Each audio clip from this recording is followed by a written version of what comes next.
सभी सखियों, सहेलियों और सखाओं को रेडियो सखी ममता सिंह का नमस्कार। चंचल जी, आपको भी हमारा नमस्कार। ममता जी, आपको और सभी सुनने वालों को चंचल वर्मा का नमस्कार। और देखिए ना, आज बहुत सारे विषय लेकर हम हाजिर हो गए हैं सखी सहेली में। लेकिन आप विषय बताने से पहले जो पत्र उलट पलट के देख रही थी, उसमें क्या लिखा है वो बताइए। दरअसल हमें पता है कि आप बहुत हड़बड़ी में हैं, जल्दी से चाह रही हैं कि सखियों को बता दें विषय, लेकिन हम चाह रहे हैं कि पत्र में जो लिखा है वो हम बता दें। अब पत्र में क्या लिखा है? पत्र तो आया ही नहीं। भाई, पत्र का स्थान अभी ले लिया है फेसबुक ने, और बहुत सारे जो सोशल मीडिया है उन पर कमेंट्स आते हैं, उन्हीं को हम पत्र या चिट्ठी समझकर अभी पढ़ लेते हैं। बिल्कुल। तो एक तरह से जो सोशल मीडिया है, विविध भारती का फेसबुक पेज है, और वहां पर जो श्रोताओं की टिप्पणियां आती हैं वही असल में खत है। तो उस पर जो हमारे श्रोता लिखते हैं हम उन तक पहुंचाते हैं। तो आज भी हमें मतलब वो जो उनकी टिप्पणी है उन टिप्पणियों का इंतजार रहेगा। और हाँ, अब क्या कह रही थी आप? इसके अलावा जो बहुत सारे विषय हैं जिन पर चर्चा होने वाली है, ऐतिहासिक स्थलों की स्वच्छता किस तरह रखी जा सकती है, हमारा क्या योगदान हो सकता है, इस पर बात करेंगे। और स्वच्छता की जब बात होती है तो स्वच्छ पौधा कार्यक्रम यानी कि क्लीन प्लांट प्रोग्राम की जो भारत सरकार की योजना है, इसके बारे में भी बात होगी। और वरिष्ठ नागरिक दिवस है, इस पर भी चर्चा होगी। भारतीय सैन्य नर्सिंग सेवा पर चर्चा की जाएगी। गीत मंजरी के अंदर हम चिट्ठी यानी खत की चर्चा करेंगे, और इसीलिए हम खत की बात कर रहे थे। तो ये जरा बता दीजिए कि खत आपने पिछली बार किसको लिखा था, कब लिखा था, और कोई ऐसा खत जो आपके लिए बड़ा ही ऐसा रहा हो कि बेमिसाल रहा हो, यादगार रहा हो, उस चिट्ठी का बहुत संक्षेप में जिक्र कर सकते हैं हमारे श्रोता। इसके अलावा आज राष्ट्रीय स्वैच्छिक रक्तदान दिवस है, इसके बारे में भी बात होगी। और आपने नर्सिंग सेवा की बात की, तो जब बात आती है कि रक्तदान की, तो नर्सिंग सेवा की भी हम बात करेंगे। भारतीय सैन्य नर्सिंग सेवा की आज हम बात कर रहे हैं। 1 अक्टूबर 1926 को भारतीय सेना के हिस्से के रूप में एक स्थायी नर्सिंग सेवा की स्थापना की गई, और इसे भारतीय सैन्य नर्सिंग सेवा यानी IMNS नाम दिया गया। 15 सितंबर 1943 को सैन्य नर्सिंग सेवा को स्थायी रूप से सशस्त्र बलों के हिस्से के रूप में स्थापित कर दिया गया था। सैन्य नर्सिंग सेवा का उद्देश्य शांति और युद्ध के दौरान जो स्थितियां बनती हैं और पीड़ितों की जो देखभाल होती है उसको लेकर है। बिल्कुल। सेना में जो भर्ती होते हैं हमारे सैनिक, वो हमारे लिए बड़े ही महत्वपूर्ण है, क्योंकि उन्हीं के बदौलत हमारा देश सुरक्षित रहता है। और हमारे एक श्रोता ने भी एक बात लिखी है इसी तरह की। 1 अक्टूबर 1926 को भारतीय सेना में एक स्थायी नर्सिंग सेवा शुरू करने का निर्णय लिया गया, और भारतीय सैन्य अस्पतालों के लिए नर्सिंग सेवा की शुरुआत हुई, जिसमें कुल 55 नर्सें थीं। 1927 में भारतीय सैन्य अस्पताल के लिए नर्सिंग सेवा का नाम बदलकर भारतीय सैन्य नर्सिंग सेवा कर दिया गया। और इस दिन अधिकारियों को सेना मेडल, परम विशिष्ट सेवा मेडल, अति विशिष्ट सेवा मेडल, इस तरह के पुरस्कारों का प्रदान भी। ममता जी, अब हम बात करते हैं कुछ स्वच्छता को लेकर। हम सब घूमने फिरने जाते हैं बहुत सारी जगहों पर, कभी बाग बगीचों में जाते हैं, तो कभी वो पुरानी इमारतें जिन्हें हम ऐतिहासिक स्थल कहते हैं, जो कभी राजाओं ने बनवाई, किसी सम्राट ने बनवाई, और वो उस तरह का जो स्थापत्य कला है वो भी हमें देखने को मिलती है। हर प्रदेश में कुछ न कुछ ऐसी इमारतें, ऐसी धरोहर, हमें ऐतिहासिक धरोहर मिल जाती हैं, जिसके साथ हमारी भावनाएं भी जुड़ी होती हैं। और ये ऐतिहासिक इमारत देश विदेश से आने वाले सभी लोगों के लिए आकर्षण का केंद्र होती हैं। इनकी स्वच्छता, सुरक्षा और निगरानी के लिए जो नियम कानून बनाए गए हैं, उनका पालन करना हम सभी के लिए जिम्मेदारी होती है, और निजी तौर पर हमारी जिम्मेदारी होती है। और ये इसलिए क्योंकि ये बहुत प्राचीन कालीन इमारत है, इनसे हमारा इतिहास जुड़ा है, तो लंबे समय तक इनको सुंदर रखना है, सुरक्षित रखना है। ये जितने सुंदर होंगे ना, तभी पर्यटक यहाँ आना पसंद करेंगे। और अगर गंदगी रही, ये टूटे फूटे हुए, तो कोई भी आना पसंद नहीं करेगा। बिल्कुल सही बात है। जब वहां जाते हैं तो वो जो हम गंदगी फैला कर आते हैं, इससे हमारी भी पहचान होती है कि कहीं कोई आएगा चिर परिचित, तो उसके बाद तो पता चलेगा कि हाँ, ये लोग आए थे और गंदा करके चले गए। गंदगी फैलाने के अलावा एक चीज और होती है, बहुत सारे लोग तो अपनी छाप छोड़कर आने के चक्कर में वहां का जो ढांचा है उसे ही खराब करने की कोशिश करते हैं, बहुत कुछ अपने नाम उकेरने की कोशिश जब करते हैं, तो इन चीजों से वो ढांचा है बिगड़ता है। नाम लिखते हैं, कोटेशंस लिख देते हैं, जिसकी की वहाँ पर ज़रूरत नहीं होती है, क्योंकि बाकायदा उस पर शिलाओं पर इतिहास लिखा होता है, किस सन में उसका निर्माण हुआ ये सब लिखा होता है। और वहाँ पर पता चला कि एक शेर व शायरी कोई लिखाया है, कोई कविता की पंक्ति, कोई अपना नाम लिखा है, तो ये ठीक नहीं होता है। ममता जी, ऐसी जगह पे बहुत सारा सुकून होता है, हमें ताजगी मिलती है, लेकिन ये तभी होगा जब ये स्थान स्वच्छ होंगे और अच्छा समय बिताना है, वहाँ घूमने जाना है, अच्छी यादें बनाकर आनी है, तो स्वच्छता के महत्व को सबसे पहले समझना होगा। बिल्कुल। अब भारत सरकार की ओर से जो स्वच्छता का अभियान चलाया जा रहा है, इसमें हम सबको निजी तौर पर शामिल होना होगा, तभी एक स्वच्छ भारत का निर्माण हो सकता है। अब जैसे कि अपने देश में बागवानी की जाती है, फसलें होती हैं, फल सब्जियां और फूलों को रोग मुक्त करना है, तो भी हमें स्वच्छता की ओर ध्यान देना होगा कि इनकी स्वच्छता का ख्याल हम कैसे रख सकते हैं। कृषि और किसान कल्याण मंत्रालय की एक पहल है, जिसे राष्ट्रीय बागवानी बोर्ड द्वारा भारतीय कृषि अनुसंधान परिषद के सहयोग से क्रियान्वित किया जाना है। बिल्कुल, आप स्वच्छ पौधा प्रोग्राम की बात कर रही हैं और इसकी घोषणा फरवरी 2023 में की गई थी, ताकि ये सुनिश्चित किया जा सके कि किसानों को रोग मुक्त रोपण सामग्री उपलब्ध कराई जाएगी और फसल की हानि को काफी हद तक कम किया जा सकेगा और पैदावार में भी सुधार हो सकेगा। बिल्कुल सही कह रही हैं आप। और ये कार्यक्रम जो होता है ना, मिशन लाइफ और वन हेल्थ जैसे कार्यक्रम के साथ जुड़ता है, जो पर्यावरण के अनुकूल कृषि पद्धति को बढ़ावा देता है। और ये जो पौधे रोपे जाते हैं, इनकी सामग्री के आयात की जो जरूरत होती है उसे भी कम करता है, ताकि देश अधिक आत्मनिर्भर बन सके। भारत ने फलों और सब्जियों का दूसरा सबसे बड़ा उत्पादक देश है। यहाँ बहुत ज़्यादा ये चीज़ें उगाई जाती हैं और पिछले कुछ सालों में बागवानी में वृद्धि भी देखी गई है, ममता जी। तो फसलों का उत्पादन कई गुना बढ़ गया है और अंतर्राष्ट्रीय बाजार में आयातक और निर्यातक दोनों ही रूप में महत्वपूर्ण स्थान भी बना है। तो ये जो कार्यक्रम है, भारत को उच्च गुणवत्ता वाले फलों के निर्यातक के रूप में स्थापित करने में मदद करेगा, साथ ही साथ जिससे बागवानी के क्षेत्र में परिवर्तनकारी बदलाव भी आ सकेंगे। और ये हम सभी से निवेदन भी कर रहे हैं कि स्वच्छता के अभियान में बढ़ चढ़कर हिस्सा लें, ताकि आप एक अपने देश को स्वच्छ भारत के रूप में आंक सकें। बहुत सारे शहर ऐसे हैं जिनका नाम स्वच्छता की श्रेणी में शामिल किया गया है, तो आप अपने शहर का भी नाम शुमार करवाइए। यही शुभकामनाएं। फिलहाल हम एक ब्रेक लेते हैं।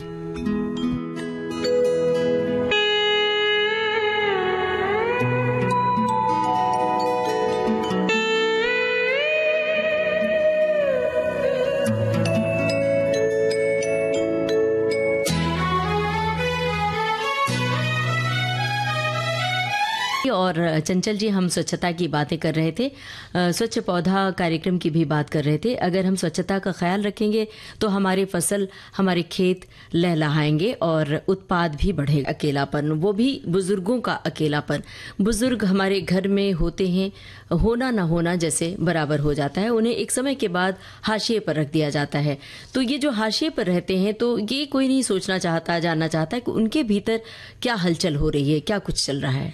उनके जो अधिकार हैं उनको सम्मान दिलाना, इसीलिए ऐसे दिवस मनाए जाते हैं। और आज हम बात कर रहे हैं अंतर्राष्ट्रीय वरिष्ठ नागरिक दिवस की। और 14 सितंबर 1990 को ये तय किया गया था कि 1 अक्टूबर को मनाया जाएगा ये दिन, और इसके बाद 1991 से इस दिन की शुरुआत हो गई थी। और इसके पीछे मकसद यही है कि ये हमें अवसर देता है कि समाज में जो बुजुर्ग हैं उनका हम सम्मान करें और उनके योगदान को महत्व दें, क्योंकि उन्हीं की बदौलत तो हमारा बचपन बढ़ा हुआ है। उन्हीं के संस्कारों की उंगली थामकर हम पढ़ने लिखने के लिए स्कूल गए, कॉलेज गए और एक ऐसे मुकाम पर पहुंचते हैं बुजुर्गों की वजह से। लेकिन एक दिन हम उन्हें विस्मृत कर देते हैं। तो कम से कम जो आज का दिन मनाया जा रहा है कि अंतर्राष्ट्रीय वरिष्ठ नागरिक दिवस, इस दिन तो हम अपने ऊपर गौर फरमाएं कि हम क्या बुजुर्गों की सेवा कर रहे हैं, क्या उन्हें हम रिस्पेक्ट देते हैं। और एक कमेंट आया है हमारे पास कि बुजुर्गों के प्रति हमारी क्या जिम्मेदारी है। इस पर हमारे श्रोता ने लिखा है कि घर में हमेशा उन्हें सम्मान दें, उनकी बात सुने, घर के हर फैसले में उनसे सलाह लें, उन्हें बोझ समझकर घर से ना निकालें, बल्कि बल्कि उनको अपनी जिम्मेदारी समझें। किसी कारणवश अगर आप उनसे दूर रहते हैं तो भी उनसे बात करने के लिए समय निकालें, समय समय पर उनसे मिलने भी जाएं ताकि उन्हें अकेलापन महसूस ना हो। बड़ी अच्छी बात लिखी है। बिल्कुल सही बात है। वरिष्ठ नागरिक दिवस युवाओं को वरिष्ठ लोगों की देखभाल और संरक्षण करने के लिए जागरूकता फैलाने के उद्देश्य से वरिष्ठ नागरिक दिवस मनाया जाता है। होता क्या है चंचल जी, घर में जब जो नई पीढ़ी है और जो हमारे घर के बड़े बुजुर्ग होते हैं, वृद्ध होते हैं, उनमें और जो बच्चे होते हैं उनके बीच पीढ़ी का जो इतना अंतराल होता है, इतना गैप होता है कि ना बच्चे बड़ों की बात समझ पाते हैं ना बड़े सोचते हैं, बुजुर्ग समझते हैं कि ये हमारे हिसाब से क्यों नहीं चल रहे हैं, और बच्चे सोचते हैं, बच्चे टेक्नोलॉजी के साथ जीना पसंद करते हैं, तो उन्हें दो पल बैठ के उनके साथ बोलना बतियाना पसंद नहीं आता। उन्हें लगता है कि इतनी देर में तो हम अपनी पढ़ाई कर लेंगे, इतनी देर में हम कुछ और काम कर लेंगे, कंप्यूटर के डेटा पर कुछ काम कर लेंगे। तो ये जो बातें होती हैं ना, ये उन्हें कहीं न कहीं भीतर सालती हैं और उनके अकेलापन को बढ़ाती हैं। तो कभी फुर्सत के वक्त निकाल कर उनके पास बैठे, दो पल उनसे बतियाएं। आज के दिन को याद करने का, मनाने का यही मकसद है। और हमारे श्रोता जो टिप्पणियां भेज रहे हैं उन्हीं की एक टिप्पणी पढ़कर सुनाती हूँ कि वरिष्ठ नागरिक दिवस युवाओं को वरिष्ठ लोगों की देखभाल और उनके संरक्षण के लिए जागरूकता फैलाने के उद्देश्य से मनाया जाता है। ये बिल्कुल सही बात है। और अभी जो आप जनरेशन गैप की बात कर रही थी कि जो सोच का अंतर आता है, तो वहाँ इस सोच के अंतर को पाटने के लिए ही इन चीज़ों को समझना कैसे है, इसके प्रति लोग जागरूक होते रहें, इसीलिए तो ये दिन मनाते हैं हम। बिल्कुल। और ये भी बता दें अपने श्रोताओं को, बुजुर्गों की आबादी का प्रतिशत बढ़ रहा है। इसे देखते हुए भारत में 2007 में माता पिता और वरिष्ठ नागरिक भरण पोषण विधेयक पारित किया गया था। इस विधेयक में माता पिता के भरण पोषण, वृद्ध आश्रमों की स्थापना, वरिष्ठ नागरिकों के लिए चिकित्सा सुविधा की व्यवस्था और उनके जीवन और संपत्ति की सुरक्षा का प्रावधान भी किया गया। दुनिया भर में एकल परिवार की व्यवस्था के चलते हुए ममता जी भी हो क्या रहा है कि बुजुर्ग बहुत प्रभावित हो रहे हैं, और अक्सर देखा जाता है कि बच्चे दूसरे शहर में या तो पढ़ाई करने चले जाते हैं और पढ़ाई के बाद रोजी रोजगार के सिलसिले में भी वहीं रहने लग जाते हैं, और माता पिता या जो भी उनके घर में अन्य बुजुर्ग हैं, दादा दादी, वो अकेले रहने पर मजबूर हो जाते हैं। हालांकि कोई अपने शौक से नहीं छोड़ता, लेकिन अब काम के लिए उन्हें जाना है तो वहां रहना उनकी मजबूरी है। बिल्कुल सही बात है। वो बुजुर्ग जो किसी वृद्धाश्रम में नहीं रहते बल्कि अपने घर पर अकेले रहते हैं और उनकी तकनीकी तौर पर वो सक्षम नहीं होते हैं, तो इन बुजुर्गों को समय समय पर साइबर फ्रॉड का भी शिकार होना पड़ जाता है, क्योंकि उन्हें तकनीकी जानकारी इतनी नहीं होती है। कई बार धोखाधड़ी करके इनके एटीएम से पैसे भी निकाल लिए जाते हैं। इस तरह के कई मामले आए दिन सुनने को मिलते हैं। कई बार घर में उनके अकेलेपन का फायदा उठाकर उनके घर लूट मार भी हो जाती है, चोरी भी हो जाती है। तो कहीं ऐसा तो नहीं कि हम अपनी जिम्मेदारी से बचकर अपने बुजुर्गों को अकेला छोड़ रहे हैं, तो कहीं कुछ व्यवस्था ऐसी करनी चाहिए कि बुजुर्ग आपके संरक्षण में रहें। और सिर्फ साइबर फ्रॉड की ही बात नहीं, बहुत छोटे छोटे से उनके काम कई बार ऐसे होते हैं कि उनको अपने समय पर दवाइयाँ मिलवानी है, जो एक टेस्ट या चेकअप उनके समय समय पर होते रहते हैं, उसके लिए वो नहीं जा पाते हैं। तो अभी तो धोखाधड़ी इस तरह की भी होने लगी कि टेस्ट के बहाने कुछ लोग घर पर आ गए, बुजुर्गों का टेस्ट करना है। तो इन चीज़ों से सचेत और सावधान रहना है। इसके लिए बहुत सारे लोग जो जागरूक हैं, घर पर सीसीटीवी कैमरा भी लगवा कर रखते हैं, ताकि वो उनके ध्यान में रहे कि घर पर कौन आया, कौन गया, या कहीं उनके साथ घर में रहते हुए कोई दुर्घटना तो नहीं हुई। बिल्कुल। और अब एक का जश्न, उत्सव गीतों का। नमस्कार, मैं हूं स्वानंद किरकिरे और मैं 3 अक्टूबर को आपके साथ रहूंगा। 3 अक्टूबर दोपहर 12 बजे से उत्सव गीतों का। क्या मुनबोका मोन्टारे। ममता जी, हमारी जो श्रोता कमेंट लिखते हैं कई बार बड़ा अच्छा लगता है पढ़कर। और देखिए ना, एक बड़ा अच्छा सा कमेंट है। हमारे श्रोता लिखते हैं कि आज सुबह जब मैं सुबह सैर के लिए जब वो गई होंगी, तो उस समय पार्क में मुझसे कम उम्र की महिलाओं ने मुझे विश किया। तब मुझे पता लगा कि आज वरिष्ठ नागरिक दिवस है। बड़ा अच्छा लगा, क्योंकि मैं भी अब वरिष्ठ नागरिक के पायदान पर आ चुकी हूँ। और बाद में लिखती हैं कि वरिष्ठ नागरिक दिवस की हार्दिक शुभकामनाएं। क्या बात है। जब वरिष्ठ नागरिक के पायदान पर आप पहुंच गई हैं, तो वो काम जिंदगी के जो छूट गए हैं, जो आप नहीं कर पाई अपनी तमाम व्यस्तताओं के कारण, अब वो काम शुरू कर लीजिए, क्योंकि जब वरिष्ठ नागरिक के खाते में आपका नाम शुमार हो जाता है तो ऐसा नहीं सोचना चाहिए कि अरे अब हमारी उम्र हो गई, अब काम करने की उम्र चली गई, बल्कि एक नया जीवन शुरू होता है। तो नई जीवन की नई पारी की शुरुआत को नए तरीके से जीना चाहिए। एक श्रोता ने लिखा है कि परिवार के वरिष्ठ व्यक्ति एक हरे भरे वृक्ष की जड़ होते हैं। उनके पास जीवन के विभिन्न क्षेत्रों का व्यापक अनुभव होता है जो उन्हें परिवार के अन्य सदस्यों के लिए मार्गदर्शक और सलाहकार बनाता है। उन्हें मान दें, सम्मान दें, ये आपके भगवान हैं। परिस्थितियां कैसी भी हों, असहाय अवस्था में उन्हें अपने से दूर ना करें, तभी वरिष्ठ नागरिक दिवस मनाने की सार्थकता। और एक श्रोता लिख रहे हैं कि वाह भाई, ऐसा भी होता है कि वरिष्ठ नागरिक दिवस भी मनाया जा रहा है आज के दिन। तो चलिए, आज तो उनके हित की बात होगी, बिल्कुल उनके हित की बात की जाएगी, सिर्फ बात नहीं बल्कि आप उसको बात को कारगर करें। बिल्कुल, और ऐसी चीज़ों से जुड़े बहुत सारे कानून बनते हैं, उनके भरण पोषण इलाज से जुड़े कानून भी बने हैं, लेकिन सिर्फ कानून बन जाने से किसी समस्या का समाधान नहीं होता।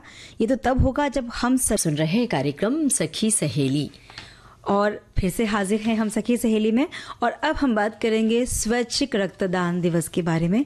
आज राष्ट्रीय स्वैच्छिक रक्तदान दिवस है और हर साल 1 अक्टूबर को ये दिन मनाया जाता है ताकि एक व्यक्ति के जीवन में रक्त की जरूरत क्या है, इसका महत्व क्या है, इसे समझ सकें और साझा कर सकें। इस दिन का उद्देश्य, मतलब इस दिन को मनाने का जो उद्देश्य है, लोगों को स्वैच्छिक रक्तदान के महत्व के बारे में जागरूक करना है ताकि किसी भी जरूरतमंद मरीज की तत्काल रक्त की अगर जरूरत हो तो उसे पूरा किया जा सके, दिया जा सके। इसे सबसे पहली बार 1 अक्टूबर 1975 को Indian society of blood transfusion and immunohaematology के माध्यम से मनाया गया था, जिसकी स्थापना 22 अक्टूबर 1971 में की गई थी। ये दिन हम इसलिए मनाते हैं ताकि किसी भी तत्काल और गंभीर परिस्थितियों के लिए रक्त बैंकों में रक्त का अगर भंडारण कम ना हो। ये दिन रक्तदाताओं के आत्मसम्मान को बढ़ावा देकर उन्हें धन्यवाद देने के लिए भी है। कई बार जो लोग रक्तदान करते हैं उन्हें ये डर लगता है कि अगर मेरे शरीर से खून निकल जाएगा तो हम बहुत कमजोर हो जाएंगे और एनीमिया हो जाएगा, जबकि ऐसा नहीं है। आप अगर एनीमिक हैं और खून की कमी आपके शरीर में है तो जब आप रक्तदान के लिए जाएंगे तो वहां पर आपको उचित निर्देश दिया जाता है, तो खुद ही नहीं लिया जाता है उन बैंक में। तो आप जब जाते हैं तो अपने मन को तैयार करके जाएं ताकि आप रक्तदान कर सकें। बिल्कुल, और इसीलिए भी रक्तदान मानवता का बहुत महत्वपूर्ण हिस्सा बन गया है ममता जी। और इससे कोई फर्क नहीं पड़ता है कि रक्तदाता कौन है या रक्त जो ले रहा है या प्राप्त कर रहा है वो कौन है। एक दाता भविष्य में प्राप्तकर्ता भी हो सकता है और एक प्राप्तकर्ता निकट भविष्य में रक्तदाता भी हो सकता है। इसलिए बिना किसी अपेक्षा के रक्तदान करना ही सबसे बड़ी मानवता है और इससे हम किसी जीवन को बचा सकते हैं। जरूरी नहीं कि हम किसी रिश्तेदार को या दोस्त को ही रक्तदान करें। अब स्वेच्छा से किसी भी इंसान के लिए रक्तदान करना ये असली मानवता है। और बातों के बीच में गाना सुनना भी, हमान से जुड़ी कुछ बातें अभी रह गई थी जो आप कहना चाह रही हैं, लेकिन उससे पहले एक श्रोता की टिप्पणी है वो मैं पहुंचा दूं। एक श्रोता ने लिखा है कि आजकल हॉस्पिटल में विविध बीमारियों से पेशेंट को खून की जरूरत होती है और वहां इसका शॉर्टेज हो रहा है। कई बार इनके अनुसार खून न मिलने के कारण जान से हाथ धोना पड़ जाता है। इस कारण लोगों को स्वैच्छिक रक्तदान करने का आह्वान कर रही है सरकार, तो ये बहुत अच्छा कदम है।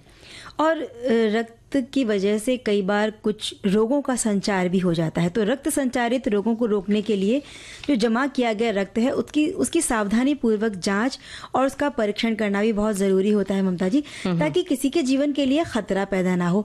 बहुत सारी बीमारियां होती हैं जैसे AIDS, syphilis, hepatitis B, hepatitis C, malaria, बहुत सारी अन्य बीमारियां जो संक्रमण से फैल सकती हैं, उनको रोका जा सके इसके लिए जांच अनिवार्य है। और स्वैच्छिक रक्तदाता कभी झूठ नहीं बोलते, इसीलिए अपनी अग्रिम जांच के लिए भी वो सहमत हो जाते हैं ताकि उनकी जो नीयत है किसी की जान बचाने की वो उस चीज को पूरा कर सके। और एक श्रोता ने लिखा है कि इस संबंध में कुछ गलतफहमियां होती हैं, जैसे कि रक्त कणिकाएं जो होती हैं, लाल रक्त कणिकाएं हमारे शरीर में अनवरत बनती और बिगड़ती रहती हैं, इसलिए रक्तदान करने से कोई नुकसान नहीं होता है।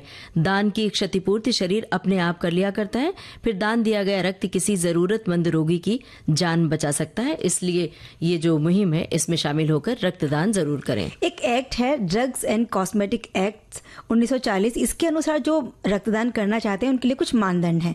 जैसे रक्तदाता की आयु 18 से 60 साल के बीच की होनी चाहिए, उसका वजन 45 किलो या उससे अधिक होना चाहिए, पल्स रेट 60 से 100 प्रति मिनट होनी चाहिए, रक्तचाप सामान्य होना चाहिए, HB यानी हीमोग्लोबिन 12.5 प्रति मिलीग्राम होना चाहिए और शरीर का तापमान 37.5 सेंटीग्रेड से अधिक नहीं होना चाहिए। दरअसल जब ये रक्तदान करने के लिए जाते हैं लोग तो वहाँ पर ये सब पड़ताल हो जाती है, तो श्रोता जो सुन रहे हैं वहाँ जाकर ये सब जांच। विविध भारती की सालगिरह का जश्न, उत्सव गीतों का,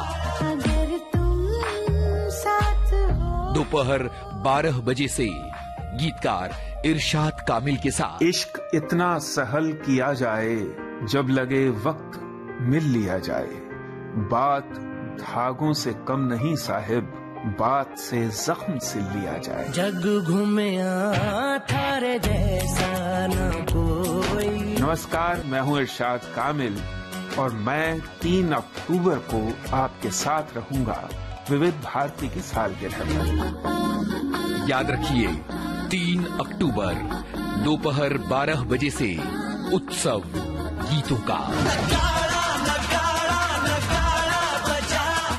विविध भारती पर इस समय कार्यक्रम है सखी सहेली और चंचल जी जो चिट्ठी आई ही नहीं उस चिट्ठी को हम लोग पढ़ रहे थे माइक से पहले। मतलब चिट्ठियों की हम बातें कर रहे थे कि एक ज़माना था चिट्ठियाँ आती थी और पढ़ते थे, यहाँ तक कि एक चिट्ठी आती थी पूरा परिवार बैठकर सुनता था, कोई एक पढ़कर सुनाता था और सब लोग पढ़ते थे, सुनते थे और साथ साथ रोते थे, हंसते थे, क्योंकि चिट्ठी बड़ी दूर से आती थी, किसी आत्मीय की आती थी। लेकिन भाई अभी हम 21वीं सदी में जी रहे हैं, जहां अब जब चाहे किसी से भी अपनी जो तकनीकें आ गई हैं इनके जरिए अलग अलग बहुत सारे माध्यम है, उनसे बात कर सकते हैं, उनका हालचाल जान सकते हैं। लेकिन एक समय था जब इन चीजों के बारे में सोचना ही संभव नहीं था।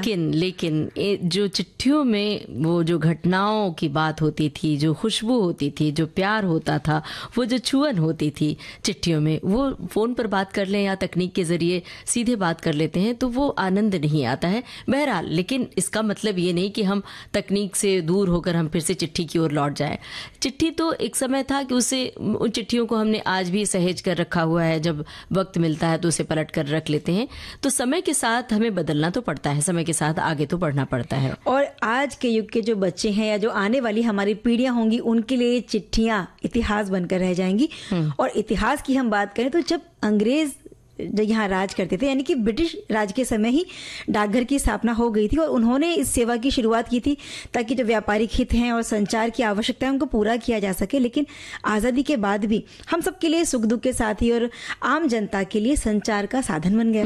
बिल्कुल सही कह रही हैं। और भारतीय डाक सेवा की स्थापना आज के दिन ही 1 अक्टूबर 1854 को हुई थी, जब भारत में पहली बार चिट्ठी पर डाक टिकट लगाने की शुरुआत हुई और महारानी विक्टोरिया के चित्र वाला डाक टिकट 1 अक्टूबर 1854 को जारी किया गया था। और उस तरह के टिकट्स जब बाद में जब हमारे जन्म के बाद जब हमें वो सब टिकट्स मिलते थे तरह तरह के, फिर बाद में महात्मा गांधी के नाम से टिकट जारी होता था, तो उन टिकट्स को हम अपनी किताबों में, कॉपियों में सहेज कर रखते थे। फिर एक एल्बम बनाया बहुत समय के बाद, एल्बम में उन डाक टिकट्स को चिपका कर रखते थे और उसका एक दस्तावेज बनाते थे। ये शौक बड़ा अजीब था। अब जो पीढ़ी है, पता नहीं इस पीढ़ी को इन सब चीजों का शौक है या कि नहीं। लेकिन एक बात तो है ममता जी कि जब भी हमारे किसी प्रियजन की चिट्ठी हमें मिला करती थी तो उस चिट्ठी को पढ़ने के बाद अनायास ही चेहरे पर अगर कुछ अच्छी बात लिखी है, सुखद बात है, तो मुस्कान आ जाती थी और चिट्ठियों का जवाब पाने के लिए आंखें राह तकती थी कि डाकिया कब आएगा। और खत मिलने के बाद जो ऐसा बहुत सारे लोग थे जिन्हें लिखना पढ़ना नहीं आता था, डाकिए से ही और चिट्ठी पढ़ने के अंदाज से पता चल जाता था कि चिट्ठी में है क्या, मतलब कौन सी वाली चिट्ठी है, प्रेम पत्र है या माता पिता की चिट्ठी है। अगर प्रेम पत्र है तो जो चेहरे की मुस्कुराहट की बात की तो वो पता चल जाता था कि घूंघटे में मुख पहुंचने में कभी कभी हफ्ता 10 दिन भी लग जाते थे। तो जब कोई आपातकालीन परिस्थिति हुआ करती थी तो तार के माध्यम से सूचना दी जाती थी और डाकिया भी ऐसे होते थे कि वो तार पहुंचाने में देरी नहीं करते थे। टेलीफोन और मोबाइल जब धीरे धीरे आए तो तार सेवा की जरूरत खत्म होती गई और 1.5 सदी से भी ज्यादा का सफर खत्म करने के बाद आखिरकार इस सेवा को 2016 में बंद कर दिया गया था। वो एक ऐसा समय था जब एक डाकिया लंबे समय तक एक ही क्षेत्र में काम करता था। घरों में उसके रिश्ते पारिवारिक स्वाभाविक से हो जाते थे। घर घर जाकर जब वो घंटी बजाते तो लोग घंटी की आवाज सुनते ही समझ जाते थे कि डाकिया आया होगा, क्योंकि डाकिया का एक समय निश्चित होता था। और गांव में तो जब डाकिया कहीं किसी घर में पहुंचते थे तो पूरे गांव में खबर हो जाती थी कि डाकिया आया है, डाकिया आया है, और सब लोग द्वार पर आ जाते थे चिट्ठी के इंतजार में। और किसी और का दरवाजा खटखटाया जाता था, लेकिन पड़ोस वाले भी आ जाते थे और वो पूछते थे कि भाई हमारा भी कोई चिट्ठी आई है, हमारा भी कोई पत्र आया है, क्योंकि अपनों का हालचाल जानने का तब एक यही मात्र माध्यम हुआ करता था और बेसब्री से इंतजार हुआ करता था चिट्ठी का। और एक श्रोता ने भी कुछ इसी तरह की बात लिखी है कि आजकल लोग लिखना पढ़ना भूलते जा रहे हैं। हम लोग चिट्ठी लिखने के लिए अक्षर को बहुत सुंदर लिखने की कोशिश करते थे, पर वो बात अब कहाँ है। एक श्रोता ने लिखा है कि जहां छिपाकर थे रखे कभी तुम्हारे पत्र, उस किताब का हर सफा महक रहा सर्वत्र। ये जो लिखावट वाली बात लिखी है ना, हमने तो देखा है कि कई बार ये भी कहा जाता था कि चिट्ठी लिखो तो सुलेख लिखने जैसा होगा, आपकी हैंडराइटिंग सुधर जाएगी। और जो सीमा पर हमारे जवान तैनात हैं, जो देश की रक्षा कर रहे हैं, उनके लिए लेकर भेजा है कि घर में भी जब कोई पकवान बने होते थे, पेड़े हों, बताशे हों या लाई हों, इनसे डाकिए का मुंह मीठा करवाया जाता था। अच्छी खबर लेकर आते थे जब, मतलब चिट्ठी में कोई अच्छी बात लिखी होती थी तब। एक श्रोता ने लिखा है कि चिट्ठी लिखने में हाल को बहुत विस्तार से भाव विभोर होकर लिखा जाता था, सुख दुख समझ आ जाता था। इतने विस्तार से आज कोई सुनना भी नहीं चाहता है और सुनाना भी नहीं चाहता है। अब अपनों की कोई चिट्ठी तो आती ही नहीं है। चिट्ठियों की अहमियत को भी आज की पीढ़ी शायद ही समझ पाए। फोन और इंटरनेट ने संदेशों का आदान प्रदान तो आसान कर दिया, लेकिन इंतजार और रोमांच का वो लम्हा छीन लिया। बिल्कुल सही बात है। और चिट्ठियों में भाव और भाषा का संगम हुआ करता था। इनके इंतजार में संयम भी हमने सीखा। पत्रों के उस जमाने में बहुत रस था। चिट्ठियों के जमाने में रिश्ते धीरे धीरे पकते थे। तो या गाना सुनवाए लेते हैं सखियों और सखाओं से इजाजत। आप सभी को ममता सिंह और चंचल वर्मा का नमस्कार।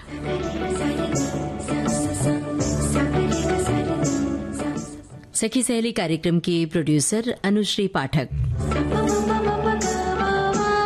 सखी सहेली